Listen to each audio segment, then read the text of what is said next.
Hi friends, Nandini ಕಿಚನ್ಗೆ ಸ್ವಾಗತ. ಯಾವಾಗಲೂ ಒಂದೇ ಥರ ಚಿಕನ್ ಸಾಂಬಾರು ತಿಂದು ಬೇಜಾರಾಗಿದೆಯಾ? ಹಾಗಾದರೆ ಸ್ಪೆಷಲ್ ಚಿಕನ್ ಸಾಂಬಾರು ಹೇಗೆ ಮಾಡೋದು ನಾನು ತೋರಿಸ್ಕೊಡ್ತೀನಿ ಬನ್ನಿ. ನೋಡಿ, ಇಲ್ಲಿ ಒಂದು ಬಾಣಲಿನ ತೊಗೊಂಡಿದ್ದೀನಿ. ಇದಕ್ಕೆ 50 ಗ್ರಾಮಷ್ಟು ಎಣ್ಣೆನ ಸೇರಿಸ್ಕೊಂಡು ಬಿಸಿ ಮಾಡ್ಕೊಳ್ಬೇಕು. ನೋಡಿ, 100 ಗ್ರಾಮಷ್ಟು ಸಣ್ಣ ಈರುಳ್ಳಿನ ತೊಗೊಂಡಿದ್ದೀನಿ. ಇದು ನಾಟಿ ಈರುಳ್ಳಿ, ಇದನ್ನೇ ತೊಗೋಬೇಕು. ಇದನ್ನು ಚೆನ್ನಾಗಿ ಕೆಂಪಗಾಗೋವರೆಗೂ ಫ್ರೈ ಮಾಡ್ಕೊಳ್ಬೇಕು. ನೋಡಿ, ಇದು ಎಣ್ಣೆಲಿ ಫ್ರೈ ಆಗುವಾಗಲೇ ಸ್ವಲ್ಪ ಲವಂಗ, ಒಂದು ಸ್ವಲ್ಪ ಕಾಳುಮೆಣಸು, ಒಂದು ಚಮಚದಷ್ಟು ಗಸಗಸೆ, ಸ್ವಲ್ಪ ಬೆಳ್ಳುಳ್ಳಿ, ಒಂದು ಸ್ವಲ್ಪ ಶುಂಠಿ, 10 ಬ್ಯಾಡಗೆ ಮೆಣಸಿನ್ಕಾಯಿನ ಸೇರಿಸ್ಕೊಂಡು ಇದನ್ನು ಕೂಡ ಚೆನ್ನಾಗಿ ಫ್ರೈ ಮಾಡ್ಕೊಳ್ಬೇಕು. ನೋಡಿ, ಎಣ್ಣೆಲಿ ಇದು ಚೆನ್ನಾಗಿ ಫ್ರೈ ಆಗೋಷ್ಟು ಫ್ರೈ ಮಾಡಬೇಕು. ನೋಡಿ, ಇದೆಲ್ಲ ಸಾಫ್ಟ್ ಆಗಬೇಕು. ಅಷ್ಟು ಚೆನ್ನಾಗಿ ಫ್ರೈ ಮಾಡಿದ್ರೆ ನಿಮಗೆ ಸಾಂಬಾರು ತುಂಬ ಟೇಸ್ಟ್ ಚೆನ್ನಾಗಿ ಬರುತ್ತೆ.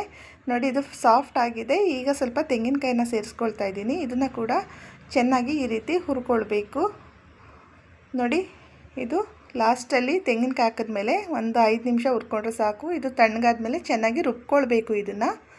ಈಗ ಒಂದು ಕುಕ್ಕರ್ ತೊಗೊಂಡು 50 ಗ್ರಾಮ್ ಎಣ್ಣೆನ ಕೂಡ ಮತ್ತೆ ಸೇರಿಸ್ಕೊಳ್ತಾ ಇದ್ದೀನಿ. ಇದು ಚೆನ್ನಾಗಿ ಬಿಸಿ ಆದಮೇಲೆ ಮತ್ತೆ 100 ಗ್ರಾಮಷ್ಟು ಸಣ್ಣ ಈರುಳ್ಳಿನ ಸೇರಿಸ್ಕೊಂಡು ಇದನ್ನು ಕೂಡ ಚೆನ್ನಾಗಿ ಹುರಿಬೇಕು. ಈ ಥರ ನೋಡಿ, ಇದನ್ನು ಕೂಡ ಚೆನ್ನಾಗಿ ಕೆಂಪಗಾಗೋಷ್ಟು ಹುರ್ಕೊಳ್ಬೇಕು. ನೋಡಿ, ಸ್ವಲ್ಪ ಕೆಂಪಗಾದರೆ ಸಾಕು. ಇದಕ್ಕೆ 1 ಚಮಚದಷ್ಟು ಕಸ್ತೂರಿ ಮೇಥಿ, ಅರ್ಧ ಚಮಚ ಅರಶಿನ, 1 ಚಮಚ ಧನಿಯಾ ಪುಡಿ, 1.5 ಚಮಚದಷ್ಟು ಮೆಣಸಿನ್ಕಾಯಿ ಪುಡಿನ ಸೇರಿಸ್ಕೊಂಡು ಇದನ್ನು ಚೆನ್ನಾಗಿ ಈ ರೀತಿ ಎಣ್ಣೆಲಿ ಮಿಕ್ಸ್ ಮಾಡ್ಕೊಳ್ಬೇಕು. ನೋಡಿ, ನಾನಿಲ್ಲಿ ಒಂದು 3 ಆಲೂಗೆಡ್ಡೆ ತೊಗೊಂಡಿದ್ದೀನಿ. ಇದನ್ನು ಅರ್ಧ ಹೋಳಷ್ಟು ಕಟ್ ಮಾಡ್ಕೊಂಡಿದ್ದೀನಿ. ನೋಡಿ, ಒಂದು ಆಲೂಗೆಡ್ಡೆಲಿ 2 ಮಾಡ್ಕೊಂಡಿದ್ದೀನಿ. ಇದನ್ನು ಕೂಡ ಸೇರಿಸ್ಕೊಂಡ್ಮೇಲೆ ಚೆನ್ನಾಗಿ ಈ ರೀತಿ ಎಣ್ಣೆಲಿ ಫ್ರೈ ಮಾಡ್ಕೊಳ್ಬೇಕು ಅದನ್ನು. ನೋಡಿ, ಇದಿಷ್ಟು ಫ್ರೈ ಆದರೆ ಸಾಕು. ಈಗ ನಾನಿಲ್ಲಿ 1 kg ಚಿಕನ್ ತೊಗೊಂಡಿದ್ದೀನಿ. ಆ ಚಿಕನ್ನ ಕೂಡ ಸೇರಿಸ್ಕೊಳ್ತಾ ಇದ್ದೀನಿ ಈಗ. ನೋಡಿ, ಇದಕ್ಕೆ ರುಚಿಗೆ ತಕ್ಕಷ್ಟು ಉಪ್ಪು ಈಗಲೇ ಸೇರಿಸ್ಕೊಳ್ಬೇಕು. ಉಪ್ಪನ್ನ ಸ್ವಲ್ಪ ನೋಡಿ ಹಾಕ್ಕೊಳ್ಳಿ. ಕಡಿಮೆ ಆದರೆ ಆಮೇಲೆ ಸೇರಿಸ್ಕೊಳ್ಬೋದು. ಜಾಸ್ತಿ ಹಾಕ್ಬಾರ್ದು. ರುಚಿಗೆ ಎಷ್ಟು ಬೇಕೋ ಅಷ್ಟನ್ನು ಸೇರಿಸ್ಕೊಳ್ಳಿ. ನೋಡಿ, ಇದನ್ನು ಸ್ವಲ್ಪ ಚೆನ್ನಾಗಿ ಈ ರೀತಿ ಮಿಕ್ಸ್ ಮಾಡ್ಕೊಳ್ಬೇಕು. ಈಗ ರುಬ್ಬಿಟ್ಕೊಂಡಿರುವಂಥ ಮಸಾಲೆನ ನಾವು ಇದಕ್ಕೆ ಸೇರಿಸ್ಕೊಂಡು ಲಾಸ್ಟಲ್ಲಿ 2 ಟೊಮೊಟೊ ಕಟ್ ಮಾಡಿಟ್ಕೊಂಡಿದ್ದೆ ಅದನ್ನು ಕೂಡ ಸೇರಿಸ್ಕೊಂಡು ಒಂದು ಸಲ ಈ ರೀತಿ ಮಿಕ್ಸ್ ಮಾಡ್ಕೊಳ್ಬೇಕು. ನಾವು ಮಸಾಲೆ ಎಲ್ಲ ಫಸ್ಟೇ ಫ್ರೈ ಮಾಡಿರೋದ್ರಿಂದ ಇದು ಜಾಸ್ತಿ ಫ್ರೈ ಏನಾಗೋದು ಅವಶ್ಯಕತೆ ಇಲ್ಲ. ನೋಡಿ, ಈ ರೀತಿ ಒಂದು ಸಲ ಮಿಕ್ಸ್ ಮಾಡಿಕೊಂಡ್ರೆ ಸಾಕು. ನೋಡಿ, ಇದಕ್ಕೆ ನಾನು ಎಷ್ಟು ನೀರು ಬೇಕು ಅಳತೆಗೆ ನೋಡಿಕೊಂಡು ಸೇರಿಸ್ಕೊಳ್ತಾ ಇದ್ದೀನಿ.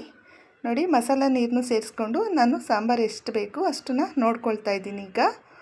ನೋಡಿ, ನಿಮಗೆ ಜಾಸ್ತಿ ನೀರು ಬೇಕಂದರೆ ಇನ್ನು ಸ್ವಲ್ಪ ನೀರು ಸೇರಿಸ್ಕೊಳ್ಬೋದು. ಈಗ ಒಂದು ಕುಕ್ಕರ್ನ ಲಿಡ್ನ ಮುಚ್ಚಿಬಿಟ್ಟು ಒಂದು 3 ರಿಂದ 4 ವಿಷಲ್ ಬರೆಸ್ಬೇಕು. ನೋಡಿ, ಕುಕ್ಕರ್ ತಣ್ಣಗಾದ ಮೇಲೆ ಓಪನ್ ಮಾಡ್ತಾಯಿದ್ದೀನಿ.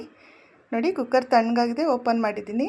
ಲಾಸ್ಟಲ್ಲಿ ಅರ್ಧ ಹೋಳು ನಿಂಬೆಹಣ್ಣ ಸೇರಿಸ್ಕೊಂಡ್ರೆ ಆಯಿತು. ಸ್ವಲ್ಪ ಕೊತ್ತಂಬರಿ ಸೊಪ್ಪಿದ್ರೆ ಅದನ್ನು ಕೂಡ ಲಾಸ್ಟಲ್ಲಿ ಸೇರಿಸ್ಕೊಂಡು ಒಂದು ಸಲ ಮಿಕ್ಸ್ ಮಾಡ್ಕೊಳ್ಳಿ ಈ ಥರ.